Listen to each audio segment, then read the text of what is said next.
Hello, everyone. Welcome to our quick overview study guide. We're starting in the book of John, the fourth gospel. Now, we're not going to get straight into it. There's some things that I'd like to talk to you about and bring up. This, these first five verses, are quite the bone of contention between people. It says this, it says that. So I'm actually going to give you what it says in English, more or less exactly what it's saying in Greek, as best as I can do. This is one of those problems that I've put forth to the classicists that I've hired. I've spent a good amount of time just confirming their thoughts. They all seem to, again, line up perfectly with each other. Some of them a little more than other on words, but basically the same. So this is very, very solid, what I'm going to present to you. And we'll start with the fact that even after all this work and money spent and time, you still don't know exactly what it means. You still can't figure it out. I haven't. And I don't think you will either. Even the professionals don't really know what it's saying. And they're not religious. One of them apparently grew up religious, but they didn't mention much about it. The first thing that I need to point out is just because you don't understand what it's saying doesn't mean you're going to go to hell, or you have to try to figure it out, or you have to try to reconcile it, or anything else. That's not the point of a disciple. Our job as disciples, and I'm saying this for myself, and I think you, just like everything else that I've said, should at least look into it, is we're here to listen to what it says, okay? We need to know what it says. We need to know what we're dealing with, okay? Maybe we can make up our minds about something. Maybe we can support something here or there. But overall, if you want to try to make a complete story like our religions do, like Catholicism or anyone else, they have to really smash things together. They have to really just put pieces of puzzles that don't really fit together in order to make it a story, okay? A complete story. And it just doesn't really work that way, especially here, amongst other things. It just doesn't work that way. But our jobs as disciples is to just understand what's being said. What it means exactly, well, we don't know. It is very cryptic.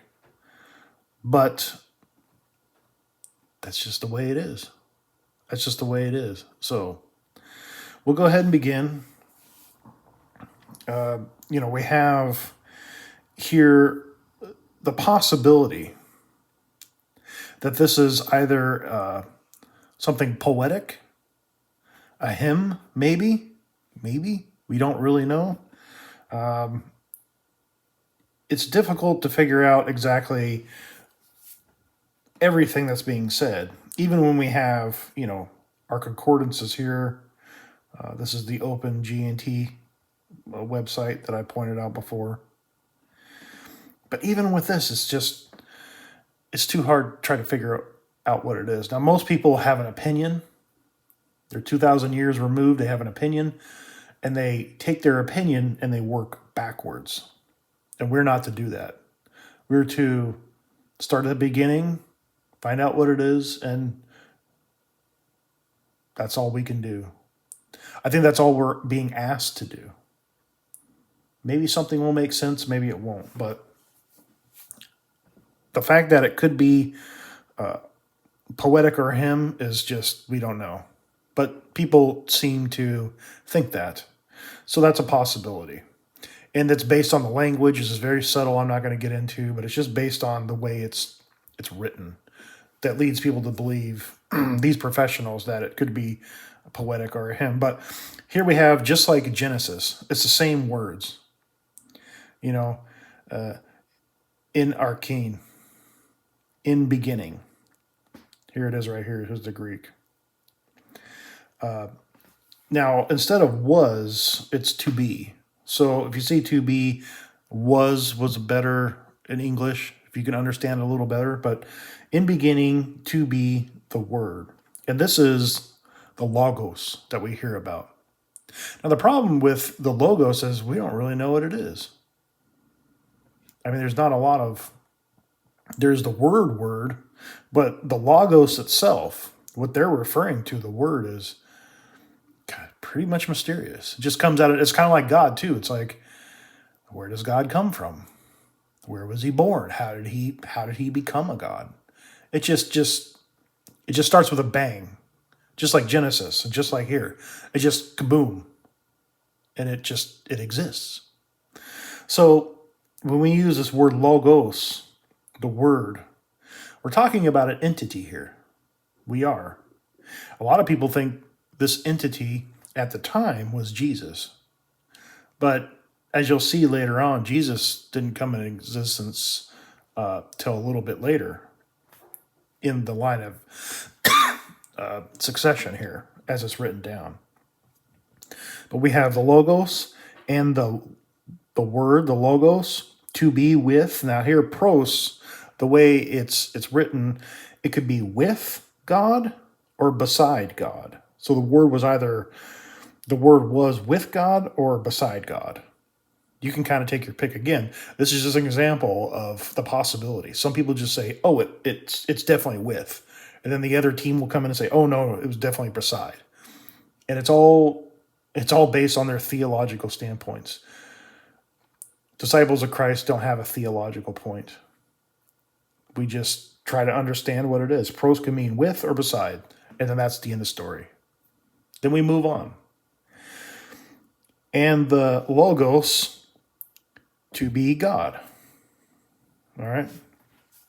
And when we get into verse 2, we have to get into something else. If you look in your Bibles, almost all the time it will say he. And we touched on this a little bit ago, but he was in the beginning with God. Now there's a big problem with that. Because we assume that they're referring to Jesus, because Logos, and I'll show you here.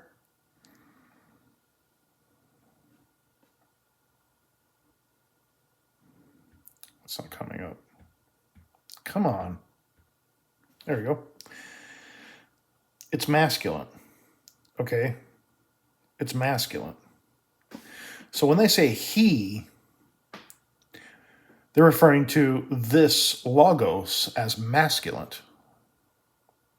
But the problem is that he, in Greek, is how it's being addressed. But that doesn't necessarily mean that it's male. Okay? God, we know, is male, but that's not defined by Greek. That's defined by basically everyone else. The Logos, at the same time, is known as a masculine as well, just like God. But the problem is that we don't know what the Logos is. We have no idea what it is because it's not really defined. And this gets into a lot of stuff. This gets into the fact that a lot of people think that Jesus existed before, and he's in the Old Testament. He just kind of pops up out of nowhere. He wrestles people. He warns people of this or that or the other. He comes with the angels. So he's taken other forms. Now, I can't prove or deny this because how could you? You know, it's just like Joseph Smith. This is a bad comparison, but just like with Joseph Smith, when he comes in, he says, Zinthar and this guy and that person, you know, existed before the Jews. Well, in Judaism, those names are never referenced. So we don't know who those people are. So it's really hard for someone to deny something that just comes out of nowhere. And it's the same thing with this Logos. It just kind of appears. And there isn't much reference to it. And when people say he, masculine, existed, they think that theologically this is some sort of being that existed. So Christ existed before Christ, but that doesn't make any sense. Because this masculine he, this logos, they kept saying he came, he. But you have to understand that Jesus didn't become flesh until he was born of Mary. That's what we know Jesus as, the Christ, the Messiah. That's what we know him as. So this antecedent of he, before this, is referring to the word, the logos, which is masculine. But there's nothing saying that this he is Jesus. Does that make sense to you? So the he is the word, but not Jesus, because Jesus, as we know him, wasn't born till later, and that doesn't happen until verse 14. So the antecedent he, this can't be Jesus. It's referring to the word, which is a masculine, which is pre-existent to what we know as Jesus. And that's about as easy as I can explain it to you. There are people that say, no, Jesus existed before. But if they're saying that, they can't be using John 1 to verify that, because it's not saying that. So actually, it's more thing, it. Instead of he here, I put it, because we don't really know what it is that we know what we're talking about. We know what we're referring to. We know that it's a masculine. We know it was with God. And in here in verse 2, it actually reiterates what's being said in verse 1. Because here it says it, thing, instead of he, the logos, to be in beginning with the God. So this verse 2 is just reiterating what was said up here. Right? Now, this you can see it here. I did this as well, because here I put beside the God. And this is another situation that it could be either or. People have arguments for it and they have positions for it, that's fine. But to hear both sides of this position, it could be beside the God, with or beside the God, or it could be with, beside God. And this the takes the place over here. But that's for English translation purposes. In Greek, if we spoke Greek, we didn't speak American, it would be beside the God. That would be appropriate. So when you hear the beginning with the God, that's the appropriate stance to take according to Greek. Okay? So all this is doing is reiterating what this is saying. The thing, logos, to be in beginning with the God. Or if you look at it a different way, it, the thing, right? It, logos, to be in the beginning with God. But in Greek, the is before the God in both places. And that's just the way it is. Okay? What it means, what it would mean and the difference, that's some theological argument that I have no idea what it's about. But this is the appropriate way. The with the God. Okay? Verse 3. All through or because of. So you have this Greek word. So all through, or it could be because of, all because of it, it, the thing, the logos. So all through or because of. Again, this comes down to theological arguments why you hear one or the other. But in reality, it's through or because of. Not really sure. It, and you notice I've capitalized it, okay, because it's referring to the logos. But we just don't know what it is. Came into being, and apart from it, again, logos, there was not one thing which had come into existence. Now, there's a problem here because for some reason, somewhere, and there's a period here. Came into being, and apart from it, there was not one thing, period. But if you ignored the period, and there's not one thing which had come into existence. And that's just something I'm making you aware of. There is, for some reason, there's a period there. Whether it's a mistaken period, or whether it was meant to be there, and if it was, what did it mean by which had come into existence? Why did they do that? We don't really know. But it's there. You know about it. Okay? In it, again, the Logos, to be, like I said, to be was in English. So to be, life. In it to be life. And the life to be, now here you can either go the or is light of humans. Now this is a plural. You have to remember this. This is a plural because it comes from the Greek word for human. I can't remember it right now. If it's auto, I don't know why I can't remember it. Sorry, but it is the plural of it. Why can't I remember that? That's kind of annoying. Anthropon, duh. But it's anthropons plural.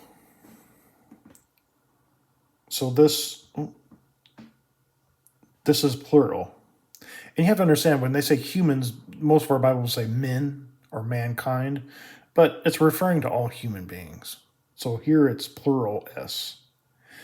In it was life, and the life to it is. Now, is doesn't really work if it's the was, but it's either in it to be life and the life to be the light of humans, or is the light of humans. So the life is either the light of humans, the Logos.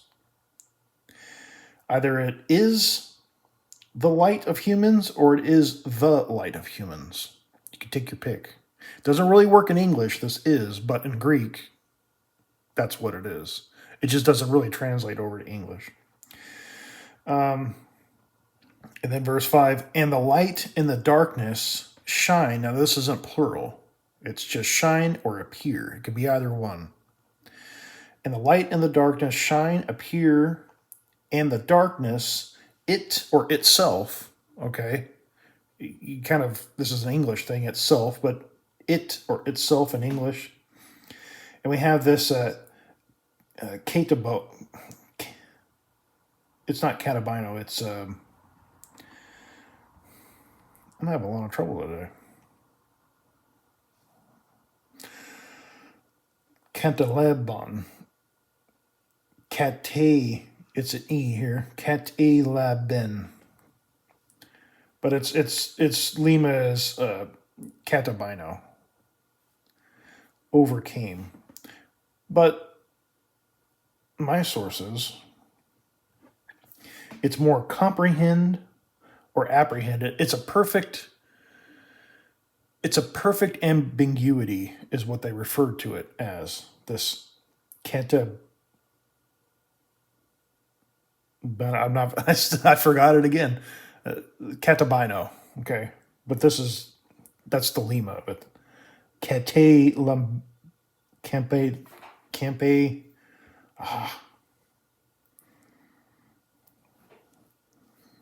Canteleben. I still can't do it. I think it's a tongue twister for me. But anyways, they're giving it as a perfect ambiguity. Okay, so here it could actually have two different ranges of meanings. It didn't comprehend it or apprehend it. Okay, so really what that means in English is the darkness. The darkness didn't understand the light, or it was overpowered. Oops. It was overpowered by the light. The light apprehended it. Okay? So it can mean either or. Again, this is, trust me, when you get into the Greek and English, this happens all the time. This is the whole thing. It really is. It's a real mess. And John is actually, in Greek, is very easy to understand. It's very simple and very straightforward. It's just that so many people take a different position based on little perfect ambiguities like this. And they'll build it up into something that supports their theological view of something 2,000 years after the fact. That's how they look. So they look backwards upon things. It's not our job as disciples to look backwards. It's our job to figure out what's being said and just understand as best as possible to what is being said. And what that turns out to be, it's irrelevant. Doesn't matter. We just need to know what it says. Okay? So that's how all this nonsense that you hear about, people argue about just for 2,000 years, this is where it comes from. Is there really a period there or not a period there? Because if there's not, someone's going to lose and someone's going to win. Does that make sense? I mean, people, I don't know, maybe they've even fought wars over things like this. Okay, in the Christian world anyway. The Catholics hate the Protestants, remember that?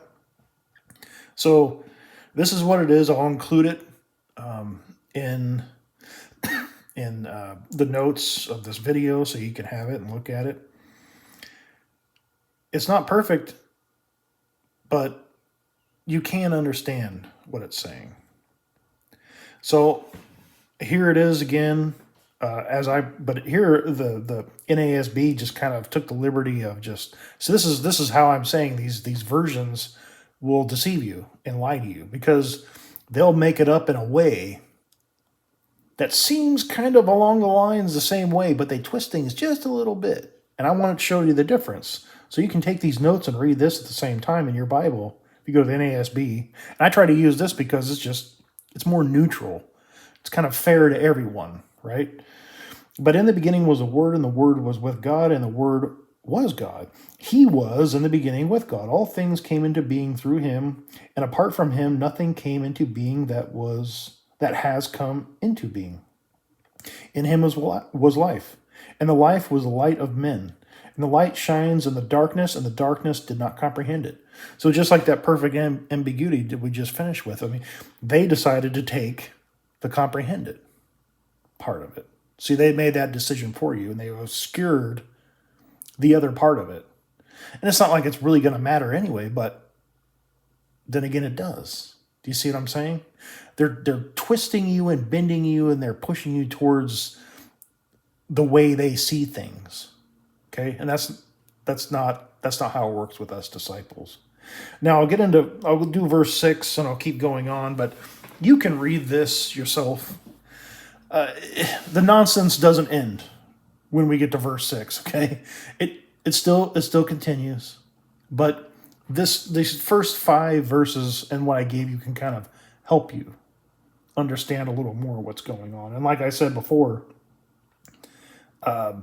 here we have John, and through John, through him, that's what this is saying. This is not through Jesus, but through him, through John.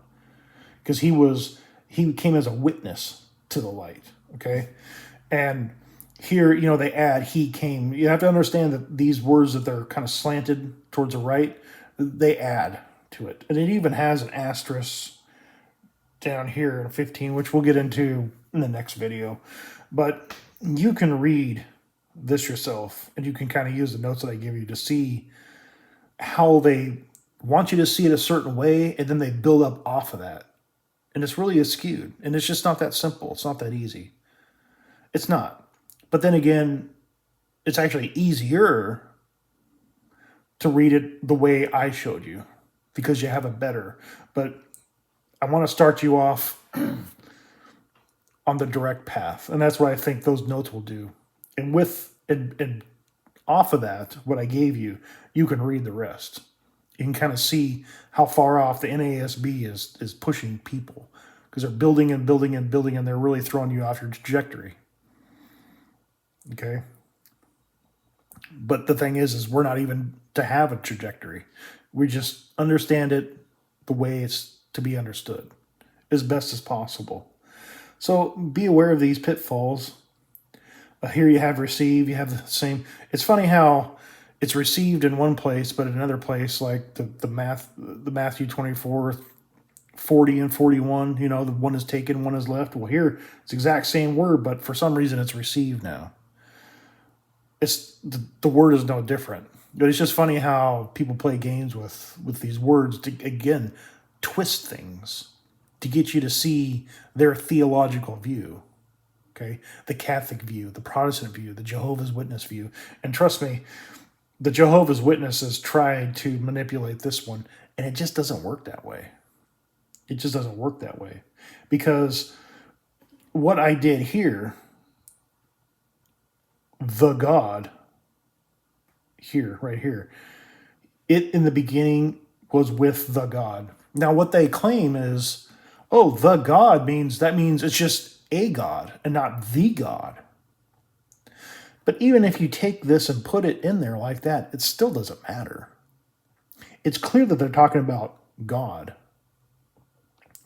The Logos was beginning with God. Okay? It's not taking it and turning it into something else just because you put a the there. And this is a big no-no for a lot of people because that's what's insinuating. But the there doesn't insinuate anything. It's just proper grammar. But it's not taking away from the fact, it's not turning God into some sort of lower class deity, which is what the Jehovah's Witnesses are trying to do with Jesus. They're trying to say, well, it's not God, it's just a God. But that's not what it's saying here. And putting the before God like this in English doesn't change that. Everyone will say that it does, but it doesn't. Okay? The classicists, the people that do this for a living, say no. Okay? So, nowhere is this saying the Logos is a God as a demotion. There's nothing that's saying putting the and for God gives God a demotion. It doesn't change anything. It doesn't manipulate anything. If you want to put it here, like I said earlier, you want to put it there, you want to put it there, I put those brackets there. You can do that in English, but that's not appropriate. But putting it here doesn't demean it in any way, okay? It doesn't make the Jehovah's Witnesses right. It doesn't take away from anything. It doesn't turn God into a lower God. It doesn't insinuate the Logos as a God instead of the God, okay?